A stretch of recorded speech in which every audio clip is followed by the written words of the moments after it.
o cazzo.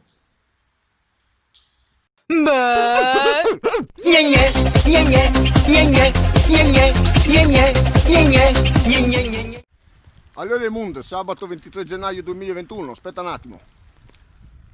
Ecco qua. Mamma mia, come te che t'ho vestito? Sito, andà a pescare de tonni? No. Sito, caccia de squai? No.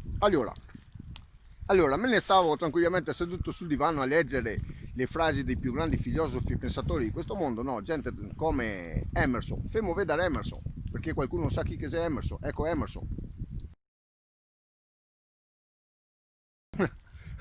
E gente come Socrate. Fermo vedere chi è Socrate, perché la gente non sa chi è Socrate.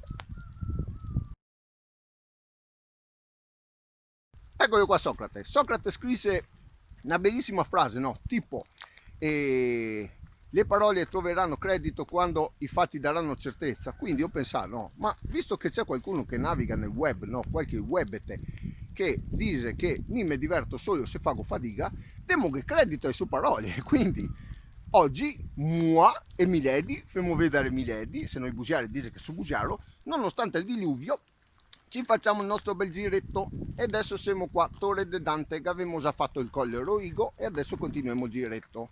Mamma mia, te morire. Va bene, te morire. Allora, storietta.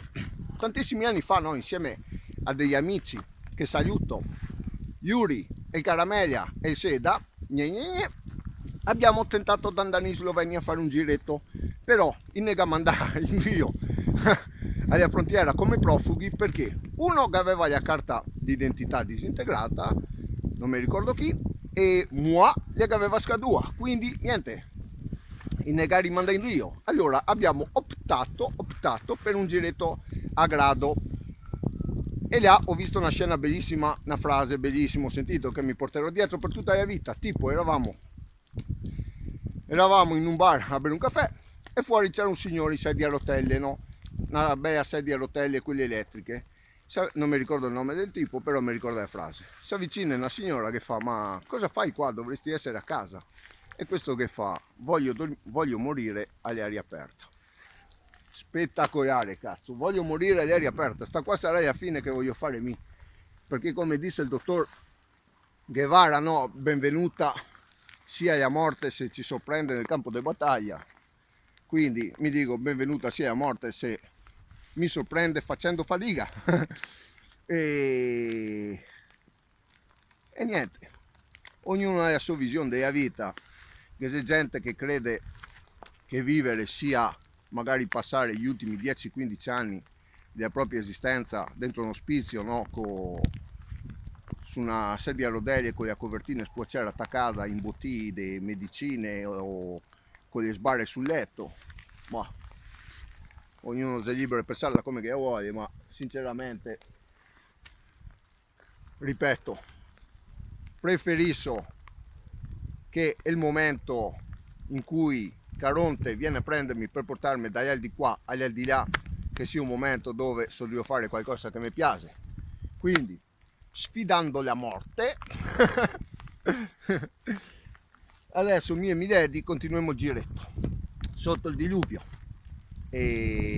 Ah sì, niente, ultima cosetta, sì, leggevi anche voi altri i grandi filosofi della storia, ripeto, Emerson, Socrate, però non dimenticate il più grande di tutti. Il più grande di tutti, mamma mia, chi è il più grande di tutti? Eccolo qua, chi è il più grande di tutti. Aristotele, colui che ha fondato e diffuso il longobardismo per il mondo. Quindi niente signori, mi rimetti in marcia. Ah sì, una chicca, consigli per gli acquisti. Aspetta un attimo, perché se qualcuno decide di andare via in bici sotto il diluvio, piccolo consiglio, l'importante è coprire le parti estreme, quindi piedini con copriscarpe, una bella cuffia da doccia sotto il casco, così anche la pignata resta al suto, e soprattutto guantini, ma non guantini da mountain bike, ma guantini da sub, bellissimi, leggeri, caldissimi e soprattutto impermeabili. Quindi patotto le mondo, au revoir e gne gne gne.